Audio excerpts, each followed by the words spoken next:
Hi everyone, welcome to another Endgame Study. This is from the chess.com Tactics Trainer, and it is white to move. As always, pause your video, try to solve it on your own, and then we will work it out together.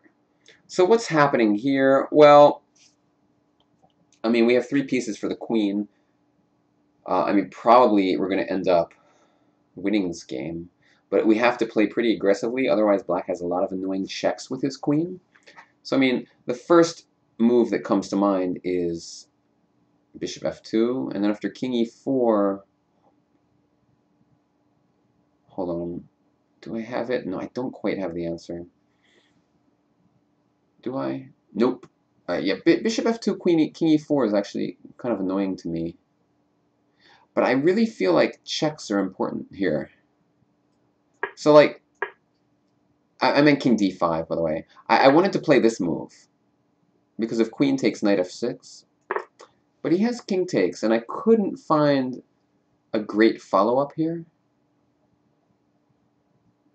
So that was a little unfortunate. But if we can't do that, what else are we going to do? Interesting, because he's just threatening like queen c5 or queen e1 or all kinds of different moves here. So, like, what else are we going to do? Bishop takes b4 looks solid, at least. Maybe he's just, we take the pawn and he has no checks there, actually, so we're threatening bishop c3 in that position. So maybe that's the starting move. And then he has to be careful where he puts his queen. So, like, maybe we just start by taking a pawn off, which is kind of a boring start to the puzzle. But then after king to d5, how do we proceed from this point? I am not sure. He still has no checks, which is nice to know. But it's kind of a weird position for an endgame study. There's always the weird circumstance where the position is actually not an endgame study and it's just a random tactic. That happens sometimes when I set these up, but this looks like a study. It's just I can't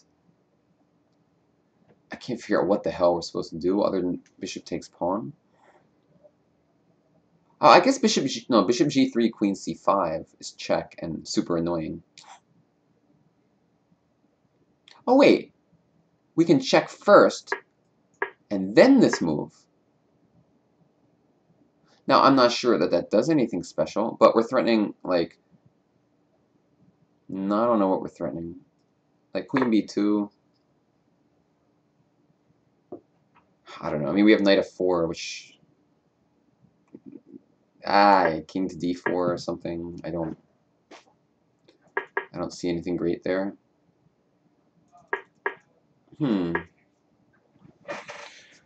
What to do? What to do?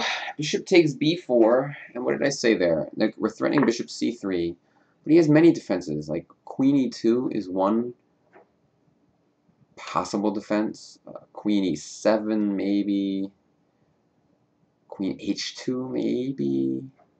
Although these all might run into some problems.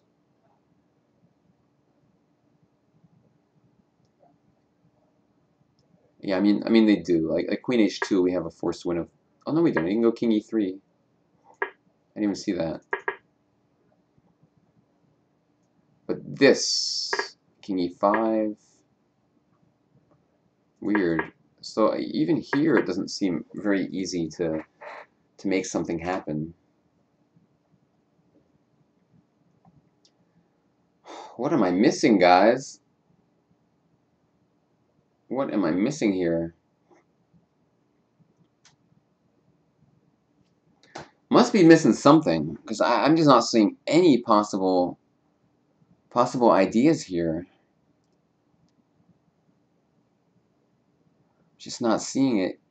Failing miserably. Alright, let's give it one more shot. We have to stop queen c5. Bishop b4 is one option, bishop f2 is another option. And that's kind of it. Bishop c3 just doesn't work, as far as I can tell. So I mean, I'm gonna look at this again. I couldn't even find a move against this though, so it's a bit of a problem. Um, I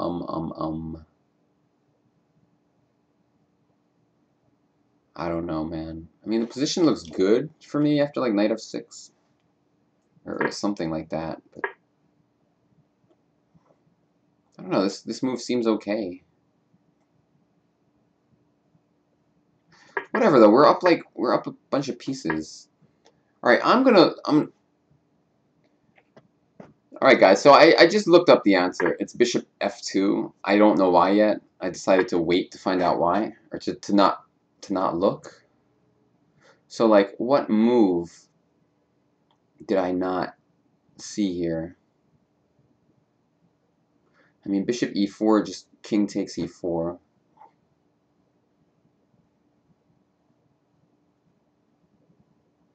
What is the reason for this move?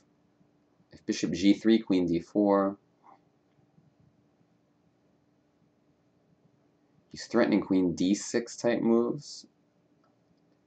Bishop c5. I forget what the idea was there that I saw, but I think like queen h2 or something. Oh, no. Bishop c5 actually. I looked at this, but I didn't like it. But now I'm looking at it, and I'm like, oh, man, what does he do? Oh, man, I suck. I totally looked at this, too. I don't know why I rejected it. I'm pretty sure this is the answer now, because he has no... We're not threatening anything, but every queen mate move he makes either allows knight f6 or knight f4. Oh, I looked at this move, right? No, we just go knight f4. I looked at this in my head. I don't think I talked about it on the board, but for some reason I rejected it. If here knight f6, only move knight g4, and it's just starting to seem like there's no place for him to move. He can't move the king anywhere right now, and every queen move runs into a knight fork. That's kind of cool. If queen h8, same thing this way. So it's kind of beautiful in the sense that, well, in these diagonals, he only has these squares, all of which are like, because the knights and the pieces are dominating the other squares, all of which run into knight f4, knight d3, or knight f6, knight g4, knight f4, knight g6, or knight f6, knight d7. So all the way we win all those lines we win the queen. If queen e2, we just go here right away. If queen e1, we just go here, and knight d3. So it's just everywhere his queen goes, we just win it with a knight fork. So that's pretty cool. I should have solved this one. I was totally looking at this move because I knew there was no checks. I don't remember what I was worried about, but I'm pretty sure this is just the answer.